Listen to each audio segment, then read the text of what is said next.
皆さんこんにちは、マロです。このチャンネルを訪れてくださってありがとうございます。ここでは会社を2回休職して休むのが苦手だった私が休むことについて考えてきたことや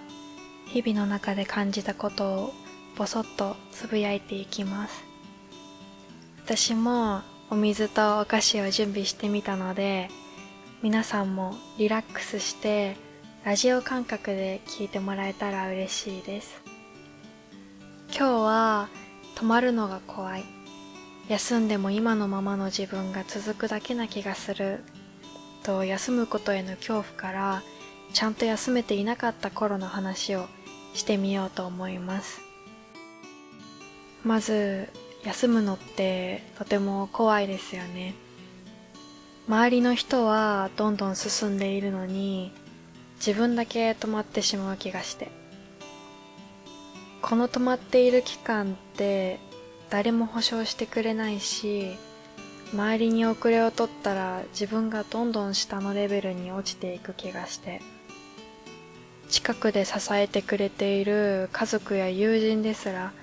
いつの間にか自分の比較対象になってしまうこともありました。周りの人に相談すると、若いから大丈夫だよって言ってもらえることもありました。もちろん長い目で見たらそうなのかもしれない。でも今この瞬間の休むことへの不安は全然消えませんでした。当時私が休むのが怖かった理由は、実は休むことそのものじゃなくて、周りに置いてかれる、そんな恐怖と戦っていたからなんです。休むことが自分のためになるって思えなくて、それよりも何もできない自分が続くっていうデメリットが頭に浮かんじゃってたんです。休むも回復もできない自分にもやもやして、私ってやっぱりダメなのかなーって思ってました。もし家族や友人が大変そうで疲れていたら、早めに寝て休んでとか、頑張りすぎてない、よく頑張ってるよって声をかけるのに、自分はぐーっと自分の世界に入っちゃってるもんだから、自分を俯瞰してみることも、疲れた自分に何が必要って客観的に考えることもできなかったんですよね。何もしていない自分がどんどん積み重なっていく気がして、それが一番怖かったです。この時の私のリアルな脳内はこんな感じでした。休むのが怖い。休んで回復するイメージが湧かない。休んだ後どうなるんだろう。休んでる間も周りの人は進んでいく。自分だけ取り残される気がする。何もできない自分が続く気がする。などなど。こんな考えがぐるぐると頭の中を巡っていました。こんな思考に追われながら、私はこんなんで休んでいいのかみたいな見えないプレッシャーと戦っていて、もっと頑張らなきゃいけないんじゃって考えから何とかして解放されたくて、休んでいい理由を見つけたくて必死でした。友人に悩みを相談すると、もちろん友人は頑張りすぎてるから休んだ方がいいよと言ってくれます。でもそれは自分が納得して休める理由にはならなくて、私にとっては体調よりも会社で居場所がなくなる怖さの方が大きかった気がします。自分なりにもう少し頑張ろうと踏ん張ってた時、気持ちを上げようといつも聴いてた好きな音楽を聴いてみたんです。でも全然楽しくなくて、自分の感情の温度が上がらなかったんです。いつも好きで見てた動画にも全く心が動かなくて、なんだろうこの冷たい気持ちは、となったのを覚えています。この状態は何なのか知りたくて、無心で SNS を漁ってた時、繊細さん、HSP ってワードが出てきました。私は HSP なのかもと思ってから、正直少しだけ心が楽になりました。自分の心が今動きにくい状態になっている理由が分かった気がしたからです。考えすぎる癖があるけど、自分の気持ちを無視することも多くて、キャパオーバーになってしまったのだと言い聞かせました。そして5人に1人の割合で HSP の性質を持つというのを見て、自分だけじゃないんだとポツンと取り残された気持ちが軽くなった気がしました。だって自分はこんなに悩んでておかしいのかなって思ってたから、自分の居場所はここかもしれないと思える属性があることに安心感があったんです。でも HSP の人はこうみたいなレッテルを貼られる苦しさや、 HSP の自分は弱々でダメだと弱い自分に引っ張られている感覚が苦しくて、今は HSP だからという理由はあまり使わなくなりましたが、今振り返ってみると、当時の私はいろんな方向から休まなきゃいけない理由を集めて、周りから見てもそれなら休んだ方がいいよねって思ってもらえる状態を必死に作ろうとしていたんだと思います。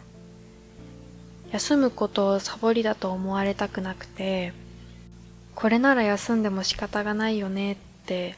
自分でも納得できる理由が欲しかったんだと思います。でも今思うと本当に怖かったのは休むことじゃなくて、休んでいる間の何もしていない自分を想像することでした。何もしないことが休むことにつながるのに、私はそれをサボっている、何もできていない自分って捉えてしまっていたんです。だから誰かに休んでも大丈夫だよって言ってもらっても、自分の中でその自分を受け入れることができなくて、なかなか休む決断ができなかったんだと思います。でも休みたいけど休めないを続けていたら、全然体が休まらない時間が続いて、気がついたら会社を2回休職していました。気持ちって分かりにくくて、個人の感覚だから誰かと比較もしにくい。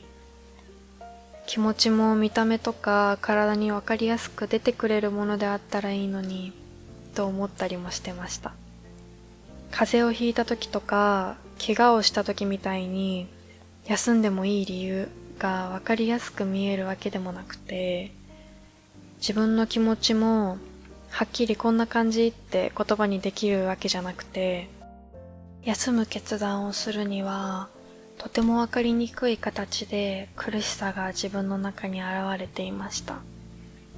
だから当時はどうしたらいいのかわからなくて、ずっともがいてたんだと思います。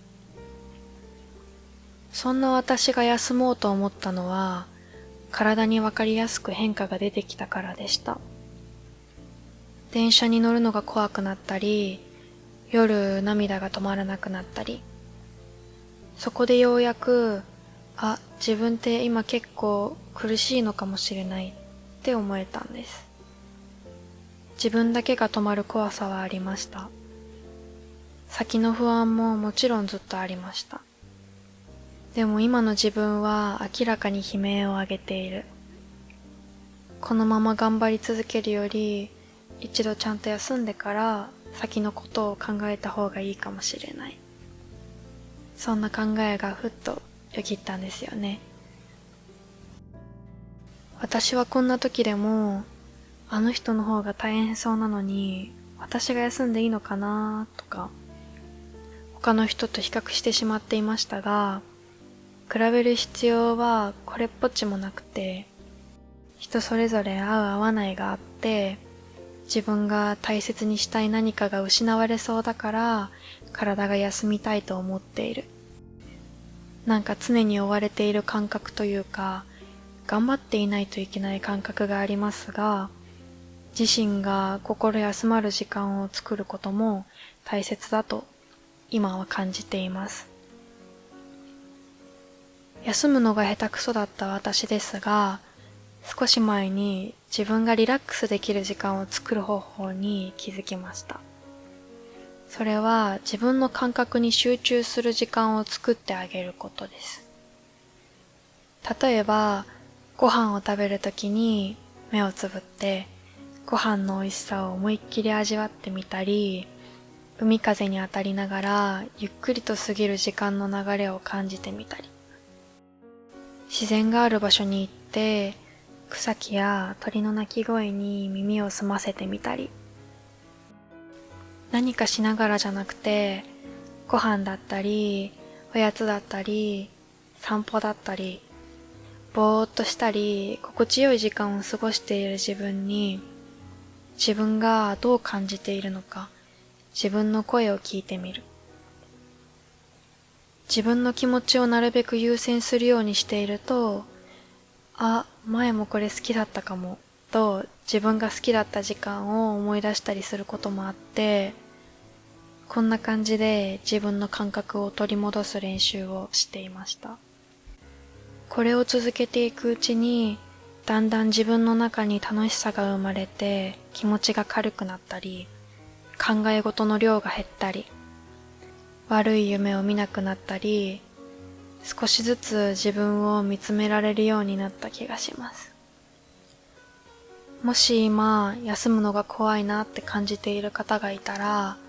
極端な選択を持とうとしなくてもいいのかなと思います。極端に考えると苦しくなってしまうかもしれないからです。だから完全に休むのではなくて、週の中で自分が好きなことをできる時間を増やすとか、有給を取ってみるとか、誰かに相談してみたり、0か100じゃなくてもいいと思うんです。真ん中の案はないかなーって考えてみると、不安を少し減らしながら、自分の心を休める方法が見つかるかもしれません。無理に頑張ろうとしなくても大丈夫。自分が苦しいと感じているなら、それだけでもう十分休んでいい理由になる。そんな風に今は思っています。周りが順調に進んでいる中で自分だけが止まるって怖いし、置いてけぼりな感じがして路頭に迷いそうって気持ちもあるかもしれません。その気持ちは否定しなくていいと思います。その上で、あなたは十分よくやっているし、周りと比べて何も劣っていない。そして理由もなく休んでいい。今自分が苦しいなら、それが十分な理由になる。特別な理由がなくても、自分の気持ちに素直になってみてもいいと思うんです。自分だけ進んでいないと感じる怖さもあると思います。でも、順調そうに見えてるあの人も、裏ではしんどいかもしれない。しんどいと感じるタイミングは人それぞれだし、合わせなくていい。あなたにはあなたのタイミングがある。私はこんな感じで自分を励ましてました。今日はこの辺で終わりにしたいと思いますが、最後まで聞いてくださってありがとうございました。最近は気温も暖かくなったり寒くなったり、花粉の量も増えてきたりして、少し外に出るだけで体が重いなぁと感じる日もあるかもしれませんが、お互い体調に気をつけて過ごしていきましょう。それでは次のラジオでお会いしましょう。マロでした。